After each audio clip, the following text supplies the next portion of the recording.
information tonight. When you go into your client's house the first time, you really don't know what the challenges are going to be. But the longer you're with us, the more time you spend with your clients, and maybe change clients now and again, you find challenges. And one of them, I'm going to guess, because we hear a lot of feedback, is nutrition or feeding your client. How should I be feeding my client? What are the types of food that are good for seniors? What is nutritional and what is not? So today, we're really lucky we have with us Bonita Woods, who is an accomplished chef, and she's also, yay, she's also a nutrition consultant. She has worked with seniors before, so we're really lucky to have her here tonight to tell us a little bit about her experiences and what she's learned. And I'm going to help you to hand those out. Okay. So thanks, Bonita, so much for coming here tonight. Oh, it's my pleasure to be here. Hi. So, just briefly, I am a chef. I have both a fine dining background and a background in nutrition. I am a nutritional counselor and a dietary manager. For the last 5 years, I've worked almost exclusively in jointly converting school cafeterias to be more healthful, and opening salad bars in school cafeterias, and in working in senior care. I've worked in places that have memory care units. I've worked in high-level care. I've worked in assisted living and lower level of care. So I've worked a lot with the sort of people you work with, but I focus exclusively on their nutritional side. And as you know, for every single person, by the time we hit our 80s and 90s, it's very unique. So I wanted to share some information with you to try to make your job with this easier. I mean, it was fine for me. I had a staff of cooks.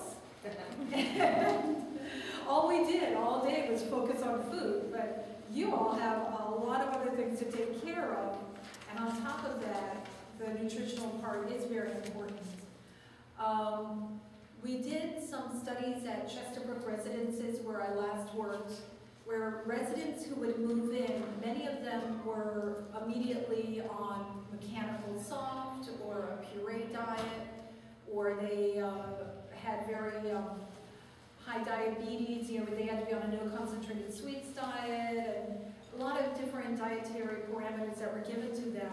And what we found is many of them, within 1 month of moving in, would have significant weight gain or weight loss, depending on their issues. People who had been maintaining a very high sodium diet, some of them were just really bloated. And we thought that they were obese, but it turns out that they were just riddled with sodium. A lot of people came in underweight with extreme palsy and sort of ruby looking eyes, a little deaf, a little out of it, little, you know, swallowing issues, so they drool a little bit. And once we had them eating very healthful, freshly cooked food for a month, we would see the person that they were supposed to be come back to us. There was one fellow, they thought he was on his deathbed. He came in with his wife so she could nurture him to his end and then be with a community that would help her because she was in great shape. And he went from the state I just described to significant weight gain, very funny, very active man, speaking clearly, started taking his wife out dancing twice a week, and he lived for almost another year in great shape. And it was only an accident that took him from us. So yeah, so the nutritional part is really, really important. However, it's also really hard to manage when you're also helping them with laundry, getting bathed, and chatting with them, helping them go for walks or whatever else they have going on. So I wanted to give you a few tips so we can see how much you can incorporate with your day with your clients.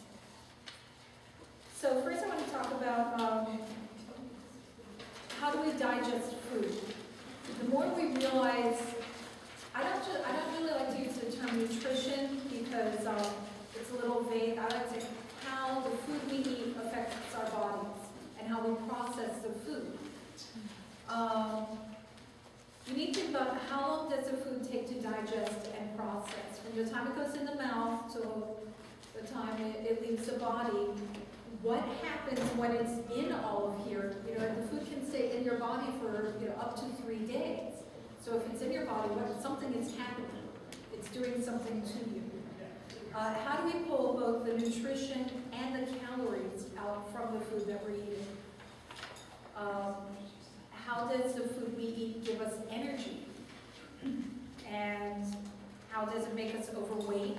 And how can we use food as a tool to manage our everyday lives to be the best that they can be? I'm going to speak first about the general people, and then we'll take it over to the senior digestive system. When you eat food, say you eat a slice of apple, it goes in your mouth, you immediately start salivating, which is your body's way of lubricating this food. And when you think about it, our saliva is a little bit slimy, and that's to help it then when it goes in your throat, instead of getting stuck, it helps it go down. You chew it to try to break it up a little bit. And along with that saliva, you have a little bit of enzymes that are also breaking the food down. And then, you know, it goes through your throat and the esophagus, where then it closes up, you know, it shoots it down, closes up so that it goes into your stomach instead of your lungs, goes into your stomach, and that becomes an enclosed environment. It needs to be, because your stomach is a bag of muscle, and the food that's in it, it doesn't just sit there still, it actually moves to help grind the food. Sort of like a mortar and pestle made out of muscle, and it's shooting digestive acids onto the food to help break it down. One of the main reasons that seniors end up feeling like they have indigestion when they eat is because they don't actually make enough digestive acid in their stomach. So it's sort of like if you're taking a bath and you got like a nice tub full of hot water and you can relax in it, it's very easy to bathe yourself and just like, but if you take a bath that's only got this much water at the bottom of the tub, you have to splash it all over you. So if our residents do not have enough digestive acids and they feel like they're getting acid reflux every time they eat, it could well be that that they don't have enough digestive acid. So if that happens, check with their doctor to see if they shouldn't have a little orange juice with their food to help break it down further.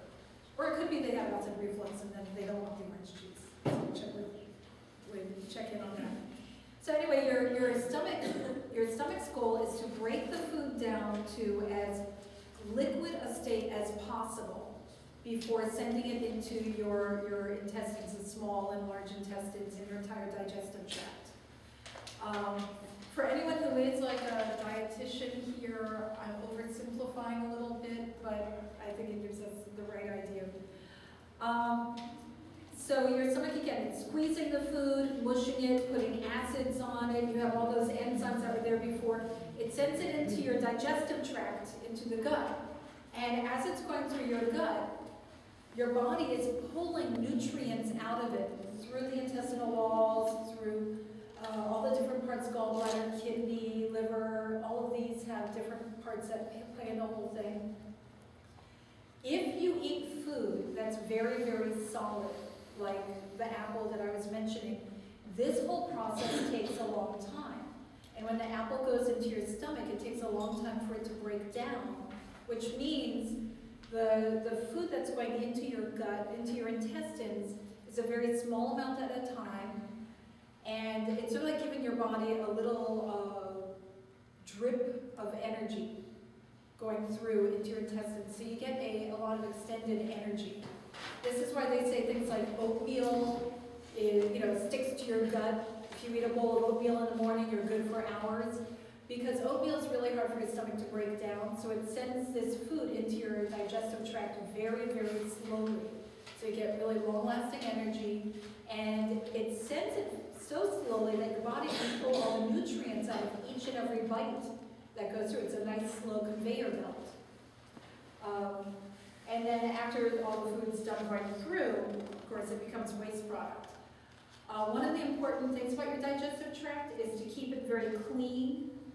You guys know what a sink looks like in your home when it's all clogged up and it's got all that black gunge around it? Yeah, you don't want your intestines to look that way. You really don't. So if you eat a lot of high fiber food, the soluble fiber sort of turns into a gel and helps lubricate everything, so you're not like harshly scraping like sandpaper your intestines. The insoluble fiber acts as a wonderful light scrubbing action on the inside of your intestines and keeps them nice and clean, so they can do all the digesting work of the nutrients that you want it to. If you eat a diet that's predominantly, you know, like fast food, a lot of red meat, mashed potatoes, a lot of heavy fat, butter, starch, that stuff does not clean your intestines, and it actually starts building the gunge on them, just like that drain that I was talking about. So fiber is really, really, really important, because even if you eat something healthy, if your intestines are coated with gunge, they're not going to absorb the nutrients through it. So it just turns into empty calories and makes us fat. So if you eat an unhealthful diet and you decide that you lose weight and get healthier, it actually takes a little time for your intestines to clean before that diet becomes really functional. So that is like your gut and my gut for our clients who are, for the most part, in their 80s and 90s. They're much more fragile than we are. You know, think of like a very old car. It's not going to run like a new car. Their system is a little more delicate. Things have been torn, strained, stretched. Just like we're not as spry as we were when we were 10 years old. They're way beyond us. The other thing is they've already been dealing with health issues. They might have diverticulitis, which means that if they eat seeds or nuts, it can really inflame them. Or, you know, they may have recovered from cancer, or they may be going through cancer treatment, or they may have diabetes, or they may be pre-diabetic. So they have health issues above and beyond the fact that they're fragile. And just like if you have any part of your body that's feeling fragile, like if you strain a muscle, like has anyone here ever sprained an ankle? Or, yeah, or you hurt your back a little bit sometimes with all the lifting that you do, or you pull your shoulder a little bit. You need to be gentle with it while it's healing, but not too gentle, or it will heal improperly and get, you know, lazy on you. It's the same with the geriatric digestive system. We need to be gentle with it. It's not as robust as ours is, but if we baby it too much, then we don't give it what it needs to keep itself strong. So again, fiber is equally as important for the elderly as it is for the young, but they need it to be a little bit different.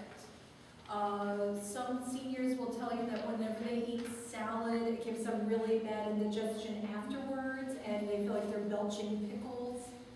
Have any of you ever heard that? They don't like to eat salad because well, that's, remember what I was saying about not having enough digestive acids in their tummy. If you throw a big hunk of lettuce in there and carrots, you know, that's going to be really hard on their stomach. So if you give them salads, you may have to cut it up really, really small so that they can digest it more easily. They may not be able to eat a raw apple because they might have dentures, and the dentures were fitted a few years ago and their gums have shrunk a little bit. So it's physically painful for them to chew on anything hard. It cuts into their gums. Have any of you experienced that with your clients? Yes.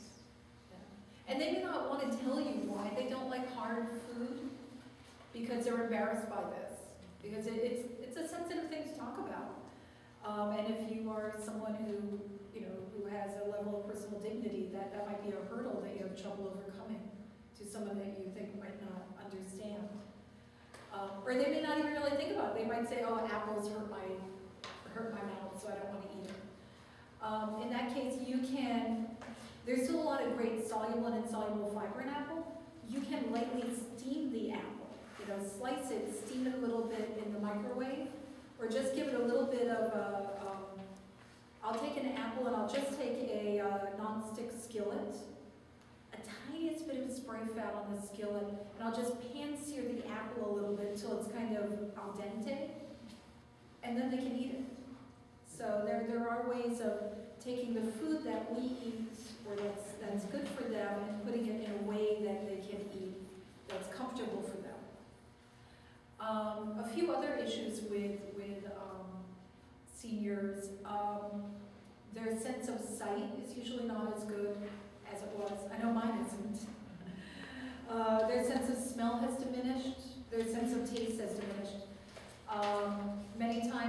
Many people over the age of 90, their sense of taste, everything except sweet and bitter, have diminished significantly.